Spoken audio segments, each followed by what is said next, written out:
اهلا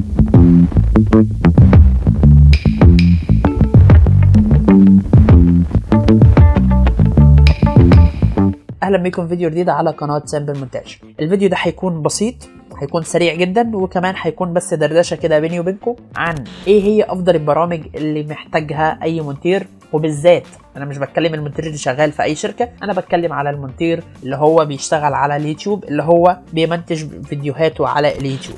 من وجهة نظري هما كذا برنامج. اول حاجة برنامج الادوبي بريمير، اللي هو من افضل برامج المونتاج اللي احنا بنشرحه هنا على قناة سامبل مونتاج. لازم تحتاج برنامج للصوت علشان يبدأ ان هو يظبط لك الصوت لو انت مثلا في حاجات عندك في الصوت مش مظبوطه والكلام ده كله. ويا ريت تكتبوا لي في الكومنتات تحت هل انتوا عايزين ان انا اعمل شروحات عن برنامج الادوبي اوديشن ولا لا، وخليني بس على البريمير وبرامج المونتاج. برنامج الافتر افكت، والبرنامج ده اللي انت بتحتاجه في الانترو الخاص بالقناه بتاعتك، او في الاوترو اللي هو برضو بيكون خاص بالقناه بتاعتك. نفس الحكايه لو هتحط مثلا حاجات معينه فبنحتاج فيها برضو الافتر افكت في حاجات لو محتاجينها. اما بالنسبه للفوتوشوب فبصراحه انا مش شايف ان احنا محتاجينه قوي، يا دوب بس بنحتاجه في التصاميم، انما مش كل شغلنا هيكون على التصاميم. احنا هنا على اليوتيوب الفيديو بنصوره وبنتكلم وبعد كده بنرفعه. لو محتاجين تصاميم هيكون محتاجين الفوتوشوب، انما غير كده انا مش شايف ان احنا محتاجين اي برامج تانية. لو انت بقى بتسجل زي ما انا بسجل دلوقتي من عن طريق سطح المكتب،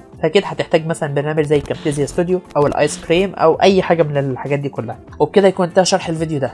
لو عجبك الفيديو ده ما تنساش ان انت تعمل لايك وشير وسبسكرايب، والاهم من كده اكتب لي في الكومنتات تحت ايه الشروحات اللي انت عايزها لاي برامج بتاعت مونتاج صوت الكلام ده كله. وفي قناه تانية انا فاتحها على اليوتيوب اسمها تيك بوك، القناه دي بتكلم فيها عن الويندوز وشرح لبرامج خاصه بالويندوز، برضو هتلاقي الرابط بتاعها في الديسكربشن تحت. اشوفكم ان شاء الله في فيديو جديد. السلام عليكم.